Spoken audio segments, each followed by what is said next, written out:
Love English Podcast. Hello, everyone, and welcome to the Love English Podcast. My name is Leo. And I'm Emma. We are so happy you're here with us. Today, we're going to talk about a very special place. It's the place where we live. That's right. We are going to learn how to describe your house or your apartment in English.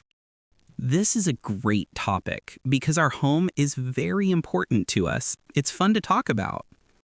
And it's very useful. You will learn the names of rooms, furniture, and how to say where things are. We will use very simple words and sentences, so don't worry. This is perfect for beginners. Are you ready? Let's begin. First, let's talk about the different rooms in a house. Most homes have a few main rooms. Let's start with the living room. L-I-V-I-N-G, room. Living room. The living room is where the family usually relaxes together. You can watch TV, talk, or read a book in the living room. My living room has a big sofa and a television. Listeners, what is in your living room? Just think about one thing. Great idea. The next important room is the kitchen. K-I-T-C-H-E-N.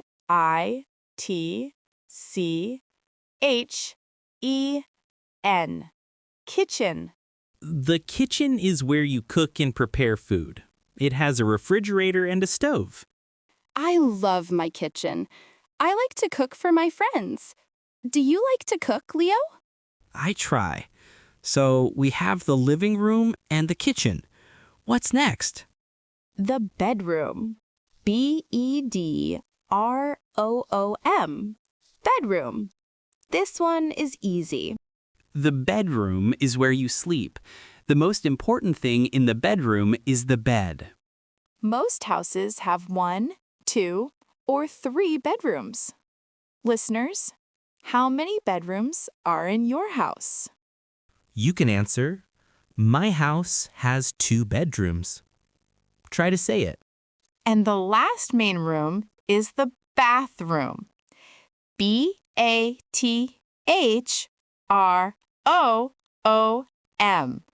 Bathroom. The bathroom is where you take a shower and brush your teeth. So, the 4 main rooms are living room, kitchen, bedroom, and bathroom. Let's say them one more time. Listen and repeat. Living room. Kitchen. Bedroom. Bathroom. Excellent. Now, let's make this more real. Let's imagine a situation. Okay. Let's say my friend is visiting my new apartment for the first time. He has never seen it before. Great.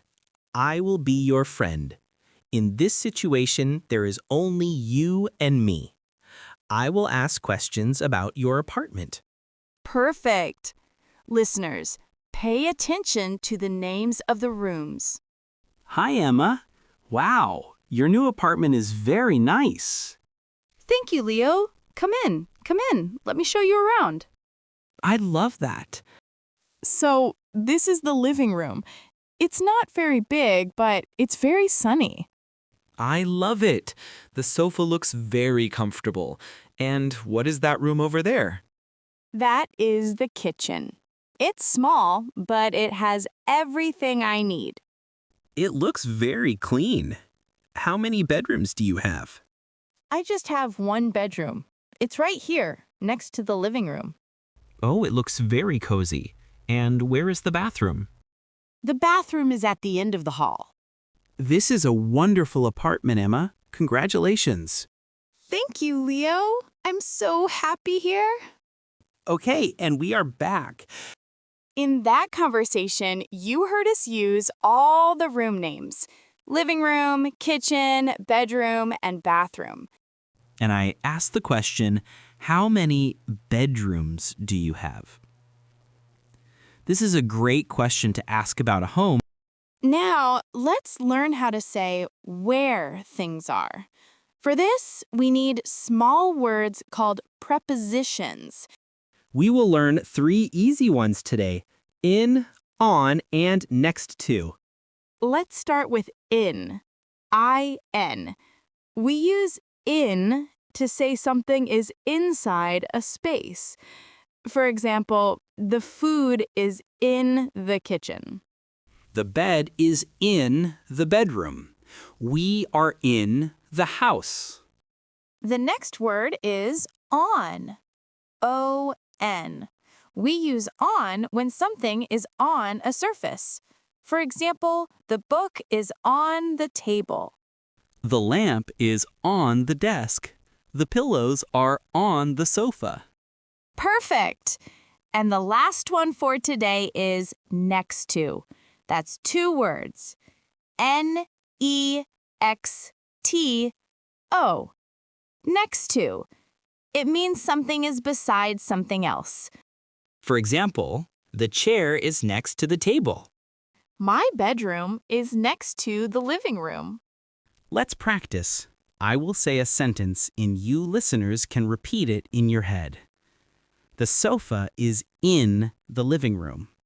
The clock is on the wall. The table is next to the sofa. This is so useful. Let's use it in a new, real-life situation. Okay, let's imagine my kitchen sink is broken. Water is leaking. I need to call a repairman. This is a very practical situation. The repairman is a man, and he needs to know where the problem is. He will be our third voice. Leo will talk to him on the phone.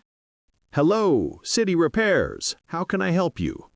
Hello, I have a problem with my sink. It's leaking water. I see. Where is the sink located? It is in the kitchen. Okay, in the kitchen. Is there anything under the sink? Yes, there is a small cabinet under it. The water is leaking inside the cabinet. All right. I can send someone over this afternoon. What is your address? It is 45 Oak Street. Okay, a repairman will be at 45 Oak Street this afternoon to fix the sink in your kitchen. Thank you so much. Okay, let's stop there. Did you hear that, listeners? The repairman asked, "Where is the sink located?" And I had to be clear. You said it is in the kitchen. You used the preposition in to say which room. Yes, and I also said the water was leaking inside the cabinet. It was very important for him to know the exact location. This shows how useful these small words are in everyday problems. Let's do one more situation. This one is very common too. Okay, let's imagine you are looking for a new apartment to rent. You are calling a real estate agent to ask about an apartment you saw online. Good idea. The agent is a man. He will describe the apartment to me using the vocabulary we learned. He will be our third voice. Hello, this is City Properties. David speaking. Hello, David. I'm calling about the apartment for rent on Pine Street. Can you tell me a little about it? Of course. It's a very nice apartment, perfect for one person or a couple. Okay. How many rooms does it have?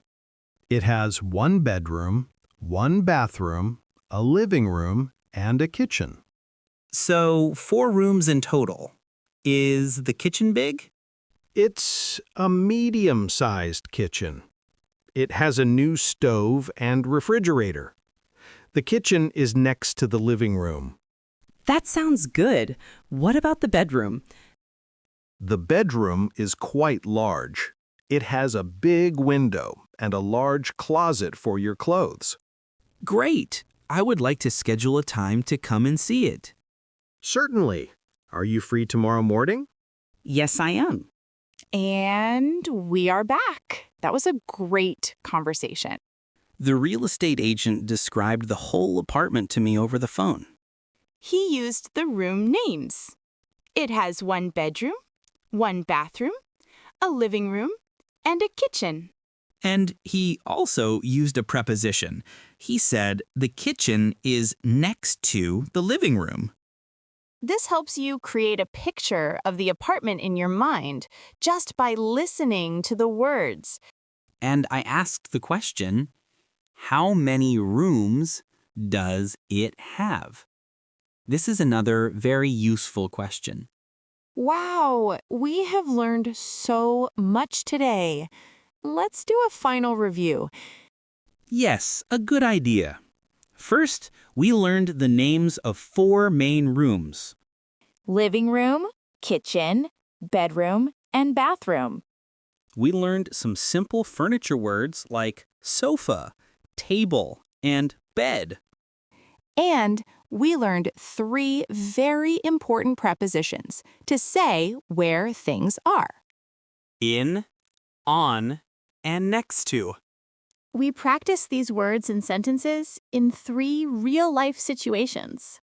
A friend visiting a new apartment. Calling a repairman about a problem. And asking an agent about an apartment for rent. Now it's your turn for a final practice. We want you to describe your home in just 1 sentence. For example, you can say, my house has 3 bedrooms, or my apartment has a small kitchen. Try to make 1 sentence in your head right now. You did it! A fantastic job today, everyone. Learning to talk about your home is a big step. And we're so happy we could help you on your English learning journey with the Love English podcast. That's all the time we have for today. Thank you for listening. Keep practicing, and we'll talk to you in the next episode. Goodbye. Goodbye, everyone. Great job practicing today. Remember, every minute you spend learning is an investment in your future. Keep it up, and I'll see you in the next episode.